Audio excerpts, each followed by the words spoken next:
ကဲဒီမန်လေးကိုသေချာနားထောင်ပြီနော်တလလုံးမှာငါတရက်ဖဲဝင်ငွေရှိတယ်အဲ့ဒီတရက်ရဲ့ဝင်ငွေရလဲဂျပန်တလသာရှိတယ်နော်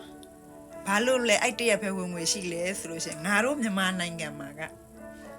စက်ယုံစင်းတဲ့ကလေးတွေကလာကုန်ပြီး9ရက်နေ့ဆိုရင်လာတာထုတ်တယ်ငါကလာကုန်ပြီး6ရက်နေ့ကျရင်အဆောင်ကသသိန်းတယ်အဲ့ဒါကြောင့်မို့တလလုံးလုံးမှာအဲ့တရက်ပဲ9ရက်ဝင်ငွေရှိတယ်အေးအဲ့ဒီလိုတလားလုံးလုံးမှာတရက်ပဲအဲ့လိုဝင်းအောင်အရင်းနှီးများတယ်ပထမဆုံးချန်ရင်ဝယ်ရမယ်ဒုတိယအဆောက်ဦးအဆောင်တောက်ရမယ်အဲ့ဒီရဲ့ကုန်ကျန်းစရိတ်နော်အဲ့ဒီရဲ့ကုန်ကျန်းစရိတ်ကိုနှစ်ပေါင်းများစွာရှာပြီးတော့စုပြီးတော့မှအဲ့ဒါကိုရင်းနိုင်တယ်အဲ့နှစ်ပေါင်းများစွာကိုလည်းအခုလိုမျိုးနိုင်ငံခြားမှာအလုပ်သွားလုပ်နိုင်တဲ့ကလေးတွေကစုပြီးတော့နော်သူများကြီးမှာလောလောဆယ်တော့သူတို့အလုံးလုံးနေရတယ်အဲ့ဒီသူတို့ဝင်တဲ့ပတ်စံလေးတွေကိုစုပြီးတော့မြန်မာနိုင်ငံမှာခြံတွေဝယ်မယ်အဆောင်တွေစောက်မယ်ကုန်းစုံဆိုင်ကြီးတွေတဲမယ်ဆိုရင်တစ်နေ့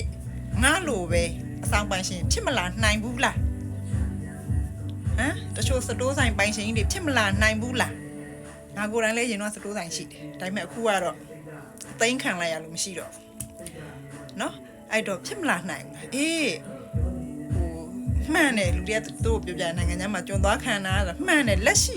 ငါလိုအဆောင်ပိုင်ရှင်မဖြစ်ခင်မှာသူတို့သူများရှိမှာသူတို့ကျွန်းခံမယ်လေတနေ့နေ့တစ်ချိန်ချိန်မှာသူတို့လည်းအဆောင်ပိုင်ရှင်ဖြစ်လာမယ်စတိုးဆိုင်ပိုင်ရှင်ဖြစ်လာမယ်ဒါအားကြစရာပါနော်အေးကိုနိုင်ငံမှာလဲဒီနေ့ကိုသိန်း10ချီရာချီထောင်ချီဝင်တဲ့လူတွေလည်းရှိတယ်ဒါတွေကလည်းအရင်နေ့တွေလိုတယ်အဲ့ဒီအရင်နေ့တွေမရှိသေးလို့သူတို့အရင်နေ့သက်ရှာတာဒါကလေးတွေတချို့စကားပြောမတတ်လို့အခက်မသိလို့ဖြစ်သွားတာ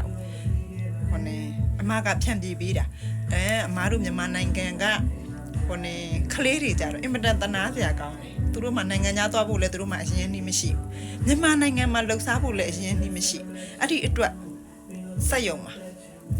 တလားကို4သိန်းဆိုလဲယူရတယ်5သိန်းဆိုလဲယူရတယ်3သိန်းဆိုလဲသူတို့မှယူရတယ်အင်မတန်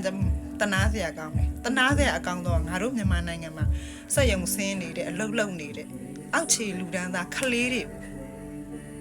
အင်မတန်တနာစရာကောင်းတယ်ဒါကြောင့်မလို့နိုင်ငံခြားရောက်နေတဲ့လူတွေကလည်းစကားကိုဆင်ញင်ပြီးပြောဟုတ်တယ်နော်အမပြောတာကဲမရှင်းတာပါရှိသေးလဲထပ်မှန်ပါ